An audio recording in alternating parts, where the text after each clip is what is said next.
Quando i pendii inverniscono nella montagna è ora di salire e vedere l'onda dell'erba che si piega sotto il vento. E prendendoti per mano in quel luogo di meditazione, ascoltare il tuo cuore, i tuoi sogni, i tuoi pensieri, che felici in festa escono dal tuo cuore. Golica di Marco Maiero.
Orlando Di Piazza, che è un bravissimo musicista friulano, ha armonizzato questo brano per coro, mantenendo le sue caratteristiche e la sua ballata.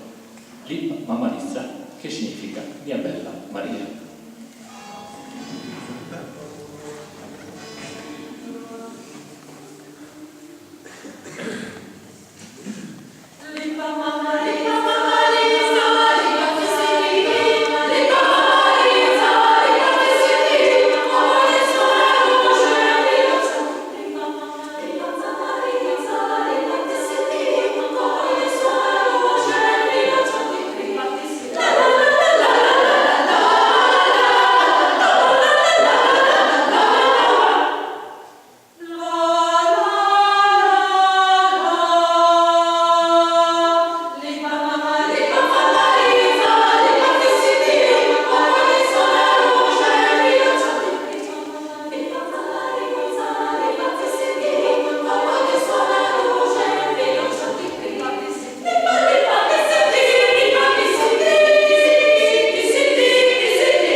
E fra queste canzoni c'è anche una canzone, Carezze.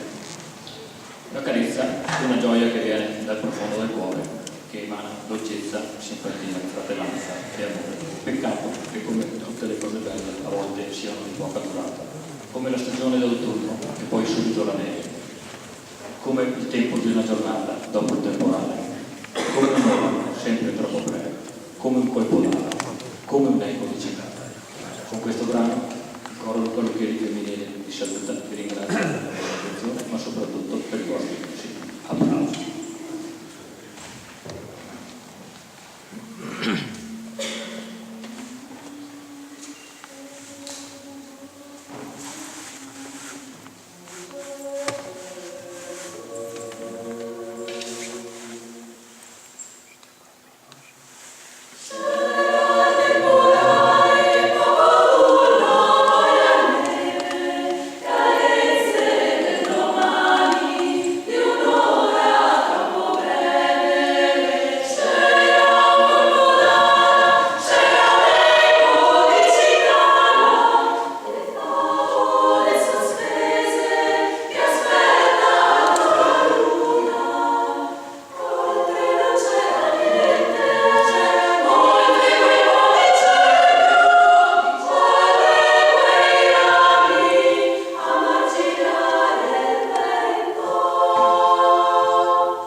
Due parole sul nostro nome, Luca Lucchesi, per Don Stefano che magari non conosce chi era Lucchesi.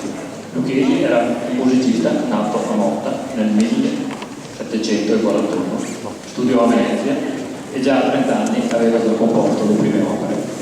A 30 anni fu chiamato a Bonn, dove divenne Kapellmeister, maestro di cappella, e lì rimase fino alla sua morte. Nel frattempo però insegnò musica al giovane Ludwig van Beethoven e compose tantissima altra musica. Le sue musiche furono suonate fino al 1830-1835, poi scompare tutto.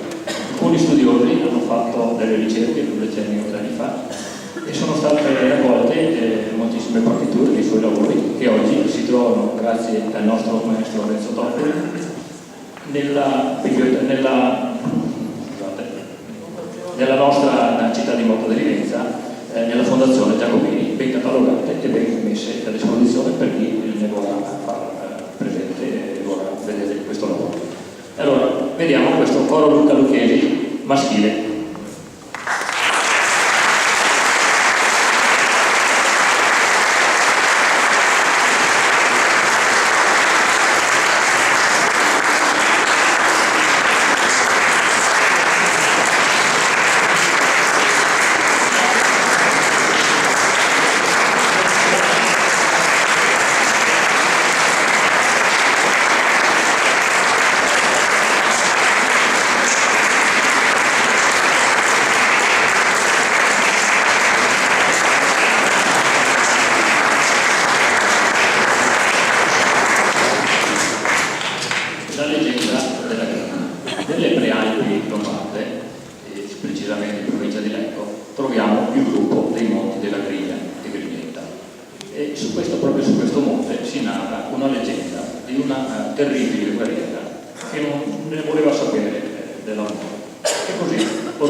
Oh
si davano appuntamento i giovani e la sera si trovavano e si raccontavano le storie, nel nostro caso le fiabe, e nascevano anche delle belle storie d'amore.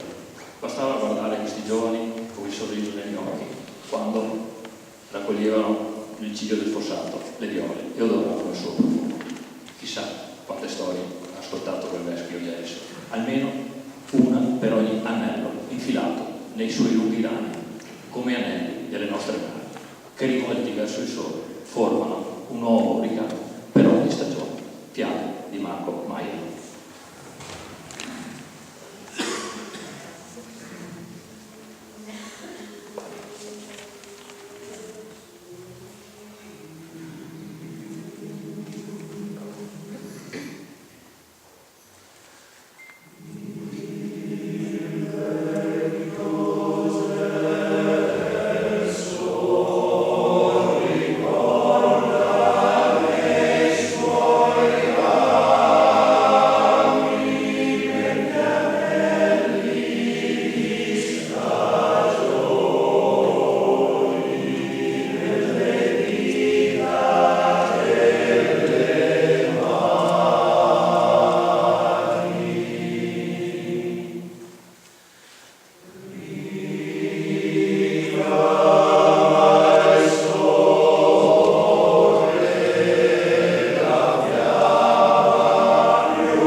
di una bella ragazza di nome Manuela, che volle arrampicarsi su questo monte per raggiungere il fiorellino d'oro. Il fiorellino d'oro sarebbe la stellina, e si arrampicò tanto in alto perché le stelle alpine nascono sui crepacci esposti al sole, sulle parti più alte del monte.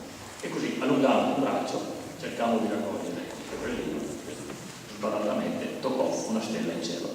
E naturalmente questa stella gli scorrò la mano. E lei pianse per tutto il suo ritorno e anche per il giorno nuovo, fino a che una musica d'organo, come una melodia, trasportata dal vento attraverso i canaloni, le torri del Civetto, giunsero alle sue orecchie e le attenuarono il dolore. Così la povera Manuela si addormentò.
L'obiettivo era quello di costruirsi una casa e avere l'abitazione propria.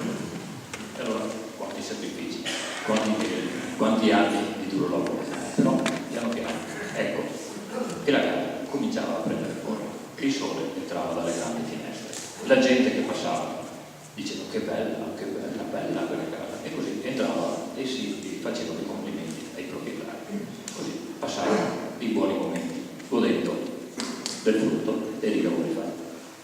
Ma un bel giorno il destino crudele entra in quella casa e lui, angosciato, grida: nella mia casa non entra più il sole e io sono rimasto solo. Vorremmo dedicare questo brano a un nostro amico che abbiamo accompagnato proprio su questa chiesa circa un mese fa, il nostro amico Silvano.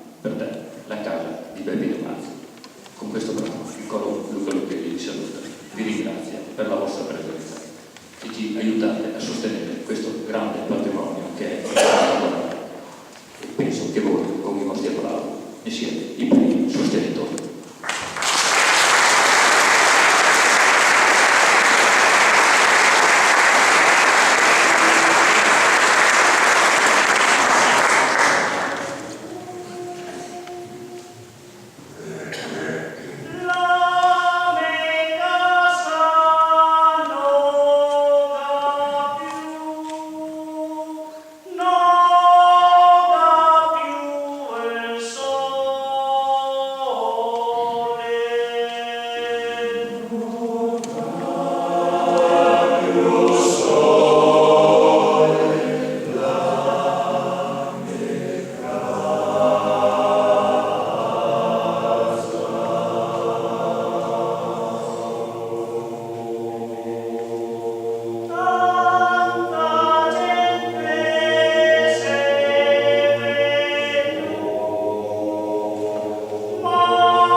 Grazie. C'è una società ALAC, magari qualcuno non sa che cos'è. Associazione di sviluppo delle attività corali, dove noi ricordo quello che molti altri cori sono iscritti. Nel Veneto ci sono almeno 400 cori iscritti. E questa sera chi dirige il coro, i cantori sottosetta è proprio il vicepresidente dell'ALAC, e questo ci parla. Invito allora e lascio il microfono i cantori in sottosetta come maestri Camillo.